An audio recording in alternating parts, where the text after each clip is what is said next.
So here we have the Hyundai Tucson on a 66 plate. I'm going to start off by showing you around the outside of the car, and then we'll hop in and run through some controls on the inside. But from the outside you can see it's a 5-door car with alloy wheels. Let's start off inside the boot and then work our way around the rest of the car from there. So as we approach the back of the car, you'll see we have reversing sensors. This car's also got a full colour reversing camera.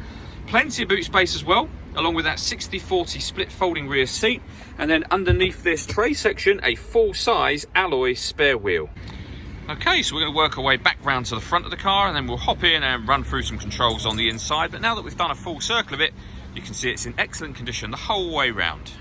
Just briefly before we climb in, I think it's well worth seeing the interior from this exterior point of view. There's plenty to run through on the dashboard, so let's hop in and we'll do that now.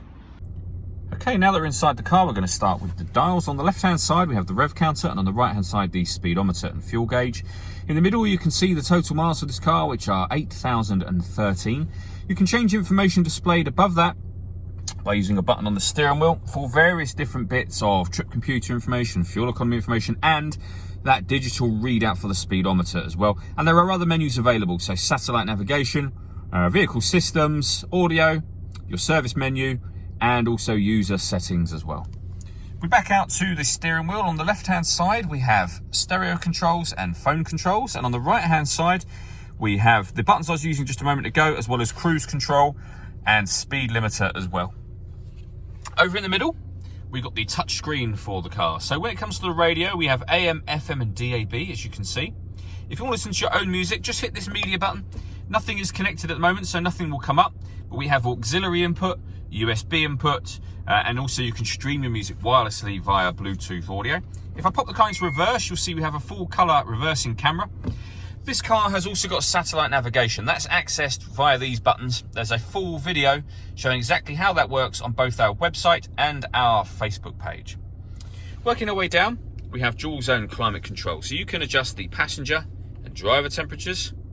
The fan speed is over here, and the direction of the air just there.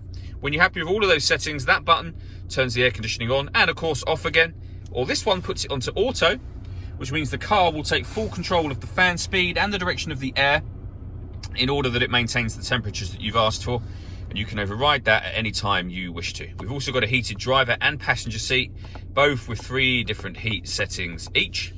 Under that, 2 12-volt charging sockets, as well as the auxiliary and USB inputs that I mentioned previously. The gear lever for the fully automatic gearbox, and then these buttons just here. Starting from that bottom one, you can turn off the parking sensors. This one turns off the stop and start. This car is designed to cut out when it's stationary in traffic to save you fuel. I've just turned that system off. And then these two, I'll show you up on here. So the first one of those, you'll see that green logo that's come on the right-hand side there. That's to let you know that you've turned on downhill brake control.